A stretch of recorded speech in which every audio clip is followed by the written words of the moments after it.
Eccoci nell'ultima parte di Primus Inter Pares, l'appuntamento del mercoledì, gruppo TV7, diretta sulla pagina Facebook, avete visto già il titolo, Padova urpita ai raggi X, ce la sta ovviamente magnificando, questo è il termine più corretto, l'assessore alla cultura del Comune di Padova Andrea Colasio. Ci mancano 3 siti, assessore. Allora, iniziamo con l'oratorio di San Giorgio. L'oratorio di San Giorgio è nel piazzale antistante, nel sagrato del santo. Questo fa capire che è un luogo importante, quindi noi capiamo, è sempre legato alla famiglia Lupi di Soragna. Capiamo quanto ricca, potente fosse questa famiglia. Qui non è Bonifacio, in realtà questa volta si tratta del cugino Raimondino, che era venuto a Padova da non tantissimi anni, era molto ricco, inizia a far realizzare, guardatelo all'esterno, non vi ricorda niente.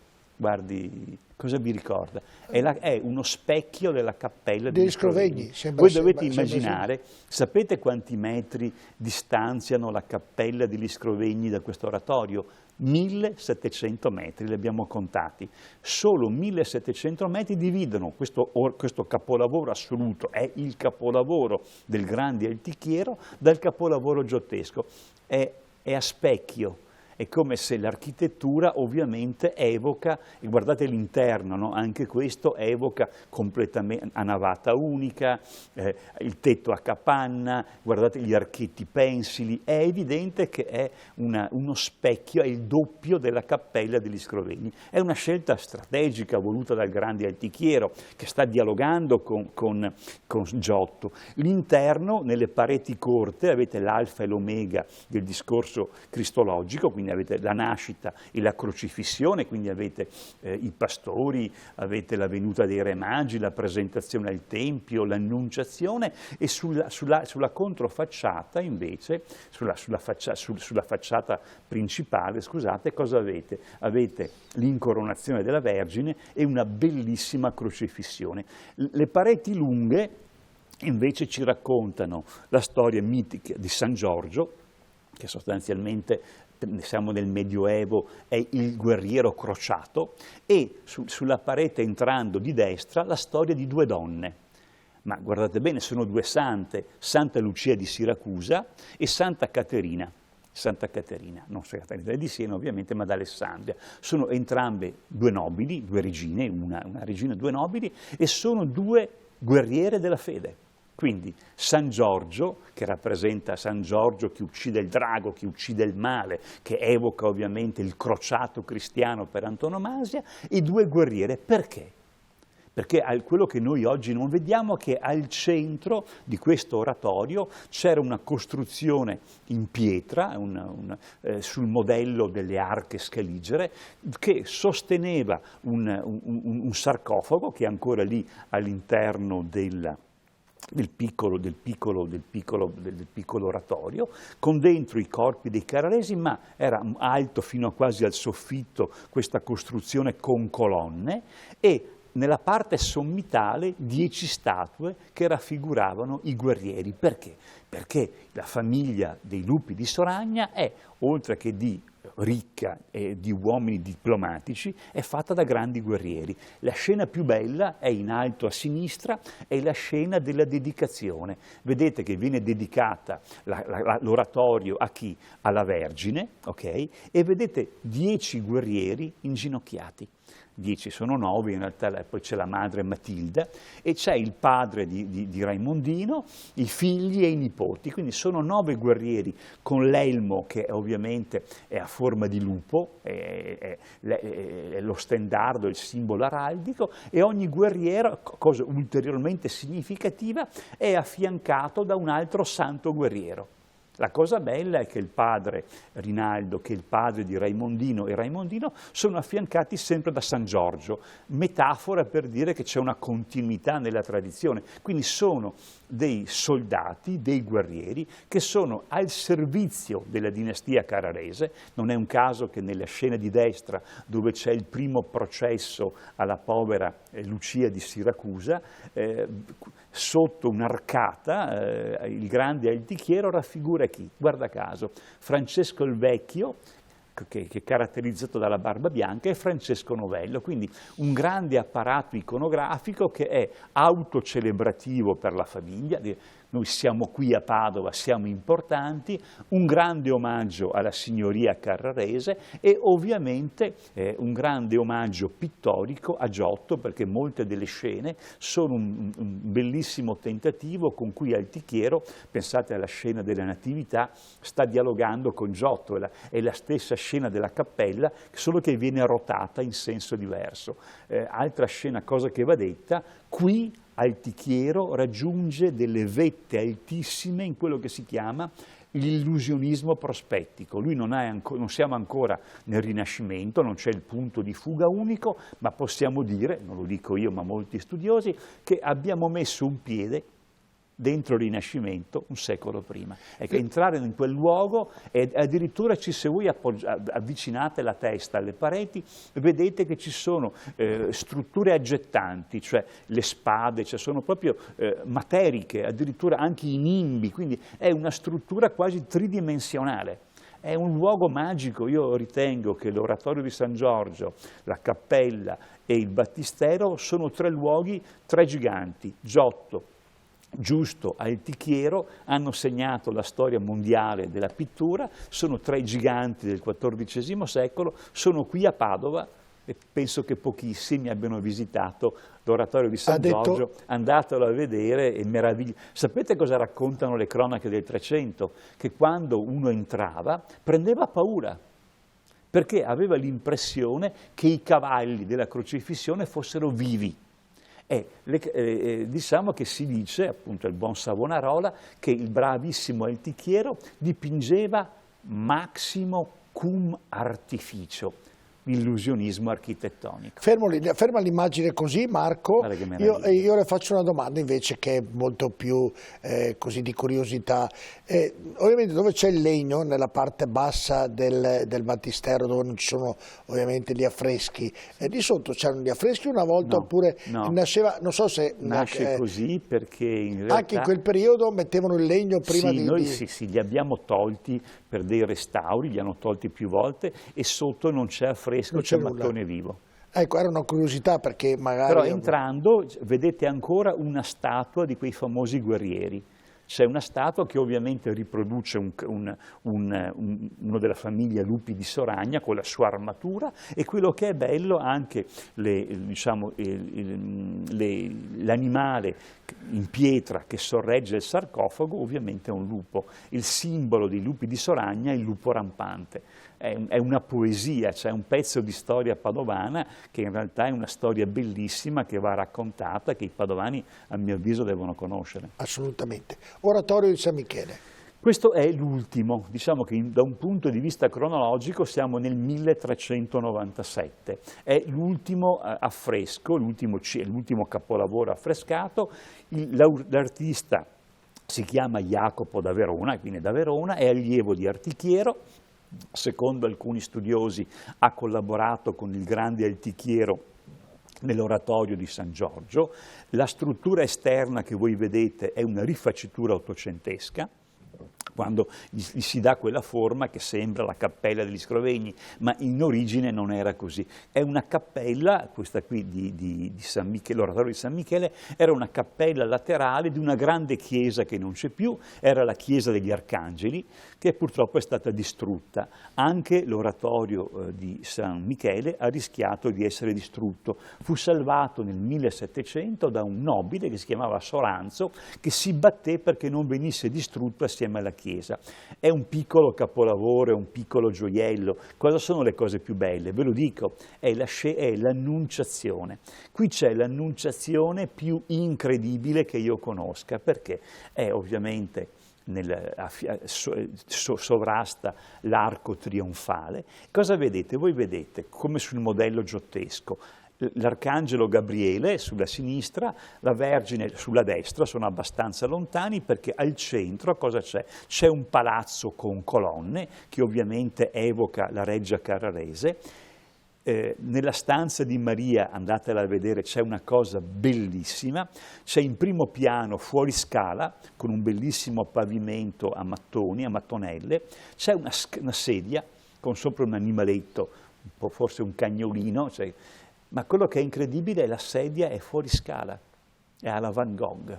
Nella camera cosa vedete? La Vergine con un libro in mano, vedete una panca con la clessidra dei libri, vedete un puff molto ricamato con una meravigliosa gatta accovacciata.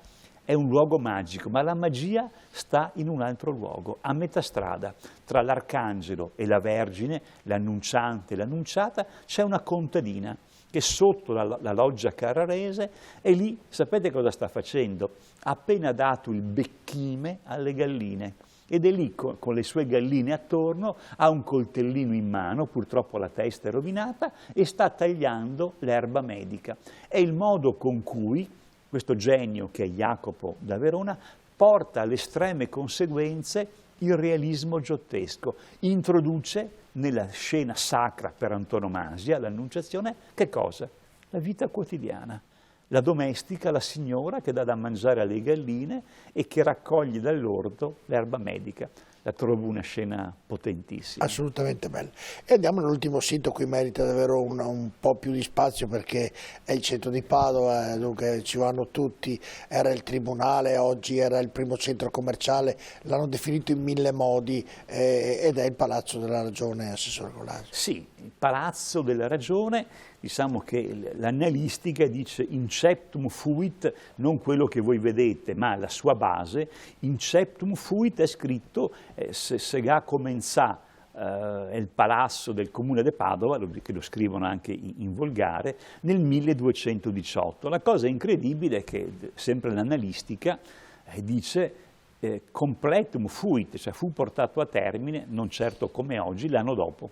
Ovviamente in questo anno non è il palazzo che voi vedete, perché quello che voi vedete è stato ripensato qualche decennio dopo, nel 1306 e tra il 1306 e il 1309 il comune di Padova cosa fa? Chiama questo grande architetto Fra Giovanni degli Eremitani, che è un frate che era un po' arrabbiato con Scrovegni, perché è quello che scrive la lettera al vescovo di Padova dicendo che Enrico Scrovegni doveva fare una cappella piccola per la famiglia, ha fatto una cappella grande sempre, ma quel che è peggio, aveva alzato un campanile, messo le campane, e invece di fare, come aveva promesso, una cappella privata per lui, la moglie e i figli, cosa fa?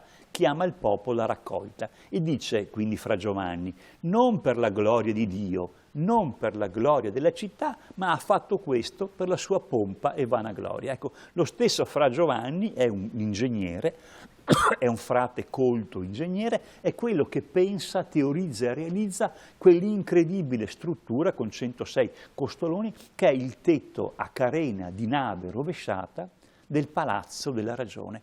Cos'è nel 1306 per i padovani questo palazzo e per la classe politica del tempo?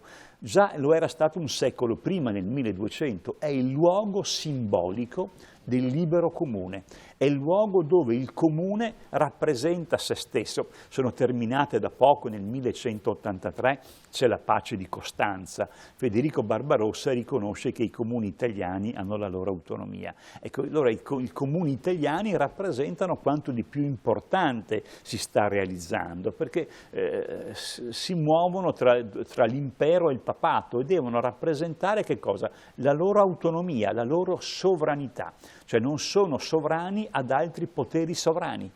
È il Palazzo della Ragione, perché chiamato così Redde Rationem, fare la giustizia, è il luogo simbolico dove il libero comune, lì si riuniva il Parlamento di Padova, che si chiamava il Concio, la Concia, il Consiglio Maggiore, si riuniva in assemblea, prima di 200, poi di 400, poi di 600 rappresentanti del popolo, e sostanzialmente rappresenta il luogo dell'autonomia politica, il luogo dove si esprime fisicamente la sovranità politica del libero comune. Ecco perché è così. E questo luogo fa parte della nostra memoria collettiva.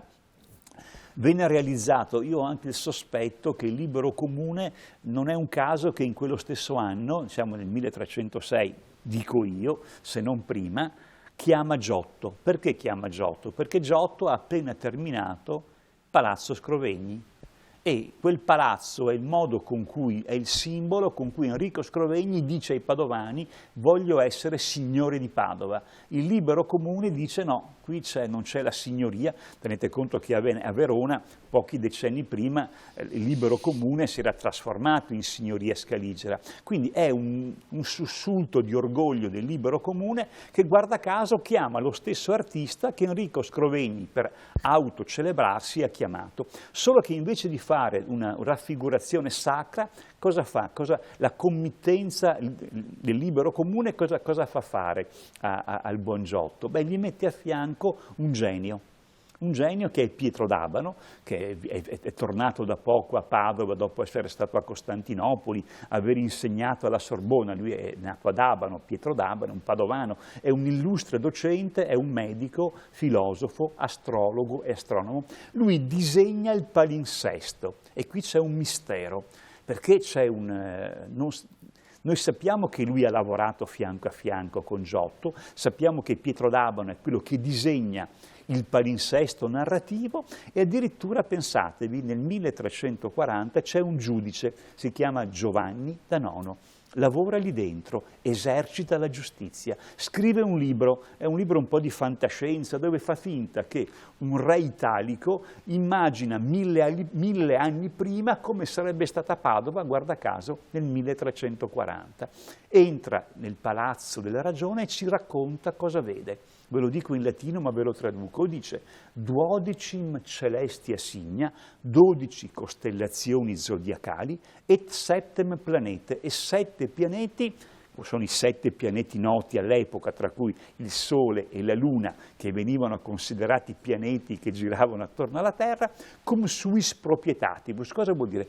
Con il modo con cui condizionano i comportamenti umani. Ma ci dice di più, ci dice: Azoto, summo pictorum, fatti da Giotto il più grande dei pittori. Ma quello che è incredibile, sapete cos'è? Che ci dice anche dove Giotto li aveva dipinti, non sulle pareti, come molti sbagliando credono, non ci sono affreschi giotteschi, ma dice in hac copertura, nel tetto, nel controsoffitto, perché il Palazzo della Ragione all'epoca, guardate, aveva 2 piani. C'era il piano terra e con delle scale si saliva al piano superiore dove c'erano gli archivi. Quindi Giotto dipinge le 12 costellazioni, i 7 pianeti lì, e non è un caso che lo fa, perché Pietro d'Abano era un convinto assertore che il movimento degli astri determinasse i comportamenti individuali e collettivi. Pensatevi che lì si applicava l'astrologia giudiziale. Un giudice, nel giudicarti, teneva conto della tua luna natale come fattore aggravante o attenuante. Quindi Pietro d'Abano condiziona la cultura del tempo. Ahimè, c'è un problema. Già a Parigi l'avevano processato per eresia, e lo processeranno anche a Padova, non il libero comune ma la Chiesa cattolica. Perché? Perché dice che il movimento degli astri, Pietro d'Abano mica è scemo, dice c'è la causa prima che è Dio, poi sono gli astri, però la Chiesa cattolica non lo prende molto sul serio e dice: tu, dicendo che tutto è determinato dal movimento degli astri, neghi, caro Pietro, il libero arbitrio. Venne processato, torturato, morì lì in carcere e post mortem il suo corpo venne bruciato in quanto eretico. Se la regia ci inquadra il bellissimo affresco, quello del processo, ecco, lì dove vedete il povero Pietro d'Abano, secondo tradizione dotta, c'è un affresco in fondo quello dove vedete il giudice che sta giudicando. È un problema vederlo così. No, ma c'è, prima è ampio, c'è una scena dove c'è la scena famosa del processo. Ecco, in questa scena voi vedete... Riesce Assessore a farcelo vedere lei? Ma non si vede perché è sul fondo. Comunque ve lo racconto: vedete un processo, vedete un giudice vestito di rosso con la pelliccia di vaio, vedete il causidico, il cancelliere, e in piccolo il povero Pietro d'Abano, che sarebbe stato giudicato e poi condannato. Quello che è bello in quell'affresco è nella parete di nord-ovest, andatelo a vedere, cosa scoprite? quello che vi ho appena raccontato. Non vedete i dipinti di Giotto, ma vedete due strane colonne in legno con un controsoffitto, cioè vedete il famoso controsoffitto nel quale Giotto dipinse le 12 costellazioni zodiacali. Un incendio nel 1420 ha distrutto tutto, Padova ha perduto un grande, ennesimo capolavoro giottesco. Fra pochi giorni, il 3 novembre, partiamo con Sideraurea. Abbiamo fatto un mapping, un video mapping, che permetterà ai padovani, proietteremo le stelle azzurre nel cielo, e i padovani potranno sognare, immaginare com'era il Palazzo della Ragione quando era stato dipinto da Giotto. Vi invito a venire il 3 novembre e fino a per un paio di mesi, sono 45 giorni, perché sarà un'esperienza unica quella del video mapping all'interno del Palazzo della Ragione. Bellissima anche questa. Abbiamo fatto tutto, io faccio una domanda che va al di fuori dei siti del patrimonio UNESCO. Mi rifai vedere il Palazzo della Ragione dall'alto? Chiedo a Marco, a Claudio in regia, per chiedere, ha un minuto, le rubo un minuto sul Palazzo delle Debite. Che è quello fermo lì, quello lì però tanto quello lo chiamano del Boito, quella è una rifaccitura ottocentesca, però lo chiamano il Palazzo delle Debite. È un errore, perché lo si chiama per antica memoria, nel senso che storicamente, siccome era un tribunale, quindi non si chiama Palazzo delle Debite, si chiama così, ma è la prima che sento, è tradizione dotta, perché voi dovete sapere che c'era una passerella, uno veniva condannato dove c'è quel passaggio dove venivano annunciate le vittorie. Sostanzialmente tu passavi direttamente dal processo, come i piombi. Il Palazzo delle Debite è una costruzione trecentesca che erano appunto le prigioni. Vennero abbattute nell'Ottocento e venne fatto del Boito, quel bellissimo palazzo che per antica memoria e tradizione toponomastica viene ancora chiamato Palazzo delle Debite. Ah, quindi il vecchio Palazzo delle Debite buttato giù. È stato buttato giù. Ecco una cosa che non sapevo. Nell'Ottocento hanno fatto un sacco hanno buttato giù la chiesa di Sant'Agostino, il palazzo degli Scrovegni, cioè meno male che ci sono stati durante i secoli alcuni grandi che io chiamo gli eroi della Urbs Picta, sono persone che si sono battute per impedire l'abbattimento, la distruzione di palazzi e affreschi del Trecento. Ecco. Ho ricordato Floriano Caldani, ho ricordato Soranzo, devo ricordare il pittore Ernest Forster, che a sue spese viene qui a Padova nel 1837 e da solo pulisce l'oratorio di San Giorgio, che era tutto coperto di nero, del fumo delle candele. Pensate che Napoleone non solo trasformò in carcere il castello, ma l'oratorio di San Giorgio che abbiamo visto prima venne trasformato in carcere napoleonico. Come dire, siamo stati miracolati, abbiamo attraversato il secolo difficile ed è rimasto tutto ma siamo patrimonio UNESCO del mondo. Ma ha detto una cosa che non sapevo, e sì che io vivo in centro, ci sono sempre, ho sempre chiamato Palazzo delle Debite, ovviamente, credo come tanti padovani non sanno ovviamente. Posso raccontare un'ultima curiosità? Ma lei può raccontare quello che vuole. Che racconto poco, solo in privato. Voi avete visto che abbiamo candidato Padova meravigliosa, siamo patrimonio UNESCO. È il claim che abbiamo utilizzato nel marketing, che voi vedete che abbiamo nei giornali e in tutta la città. Bene, sapete da dove ho copiato Padova meravigliosa? Dalle antiche cronache del Trecento, che parlavano del castello Carrarese, sono le cronache dei Gattari, parlavano del castello e dicevano «ovra maravigliosa», che ciaschedun forestiero desiderava di vedere per singolare cossa. Come dire, già nel 1300 avevamo i turisti che venivano a vedere come singolare cossa questi palazzi del Trecento che erano ovra meravigliosa. Abbiamo imparato dal nostro passato. Se io aggiungo tutto quello che lei ha spiegato in questa puntata, aggiungo il Padova prima del sindaco Crescenzo, piena di canali. Era una città meravigliosa. Sarebbe stata la città... lo è ancora, quel poco, abbiamo salvato però eravamo tanto. Venezia 2, definiamola così. Anche Verona. Diciamo che quello che è importante è che abbiamo qualcosa che nessuno al mondo, non c'è solo la Padova del Trecento, c'è anche la Padova capitale della scienza. Stiamo lavorando con l'amico Telmo Pievani per raccontare, per realizzare un biglietto unico e per costruire una narrazione, perché a Padova molti dei luoghi, pensate alla cattedra di Galileo, il teatro anatomico, lo stesso Palazzo della Ragione, è legato a questo gigante che è Pietro d'Abano.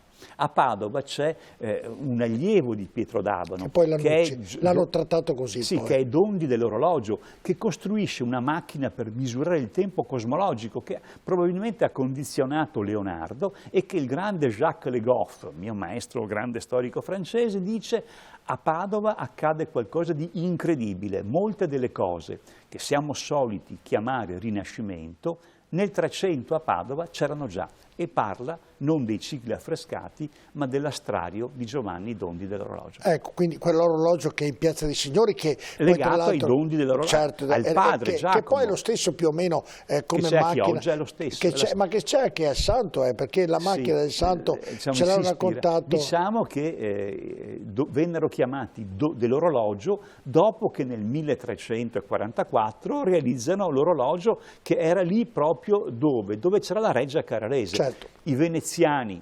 un po' lo distruggono, diciamo che in realtà venne distrutto già nel 1390 quando Francesco Novello riconquista Padova, caduta nelle mani dei Visconti. Quando le abbiamo tolto le costellazioni zodiacali, i simboli zodiacali, ci siamo accorti che hanno tracce di fuoco, lì ci fu un incendio. Chiudo, guarda che sta qui, chiudo. Una domanda le faccio, prima di tutto le faccio i complimenti perché ha parlato più di un'ora e 40 minuti, 45 minuti senza bere un goccio d'acqua, quindi complimenti, e non le abbiamo neanche messe, quindi è colpa nostra. La seconda, nell'università ci sono dei siti dove potrebbero diventare patrimonio UNESCO, dico uno, la Sala dei Giganti, non so. La Sala dei Giganti, lo dico a chi ci ascolta, altro non era che la sala della Reggia Carrarese. Purtroppo i veneziani hanno cancellato la Reggia Carrarese e hanno dipinto sopra. Damnatio memorie, ma quando voi andate in Sala dei Giganti, la Sala dei Giganti, è meravigliosa come sì, sala. ma quella la teorizza Petrarca, l'unico lacerto che è rimasto, anche se un po' rifatto, è, vedete, Petrarca, quindi siamo nel 300, in realtà poi i veneziani rifanno tutto, ma perdiamo, quella sala è la sala centrale della Reggia Carrarese, ecco, abbiamo tutto ai Carraresi. Nell'università abbiamo qualche altro... Abbiamo il Bo è un luogo magnifico. Ma può diventare... patrimonio. Ma no, ormai patrimonio UNESCO abbiamo l'orto botanico. Diciamo che noi adesso dobbiamo lavorare per raccontare al mondo che Padova non è solo patrimonio UNESCO dell'umanità, ma per esempio che due siti, patrimonio UNESCO, l'orto botanico e il Palazzo della Ragione, siti UNESCO entrambi, sono qualcosa che rappresenta la grande tradizione scientifica di Padova. Padova, capitale della scienza.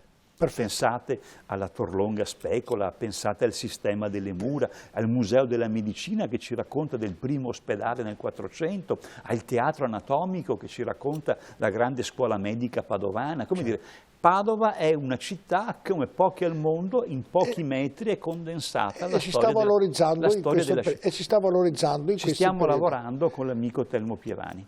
Complimenti. Lei ovviamente parlerebbe ancora di più, ma io devo chiudere, però complimenti davvero Assessore Colasio, oggi ci ha dato lumi ovviamente di questi 8 meravigliosi siti di una Padova davvero molto bella, meravigliosa come ha detto lei prima. Grazie Assessore Colasio di essere stato con noi. Grazie a lei e grazie a chi ci ha ascoltato. E io do appuntamento a mercoledì prossimo una puntata, tra l'altro mercoledì prossimo avremo una puntata straordinaria perché la faremo in un altro posto meraviglioso, uno delle 40 ville più visitate al mondo, che è la Villa di Stra, la Villa Reale di Stra. Ecco, mercoledì prossimo saremo in diretta da quel sito lì che è qualcosa di meraviglioso e che ovviamente confina con Padova. Buonanotte.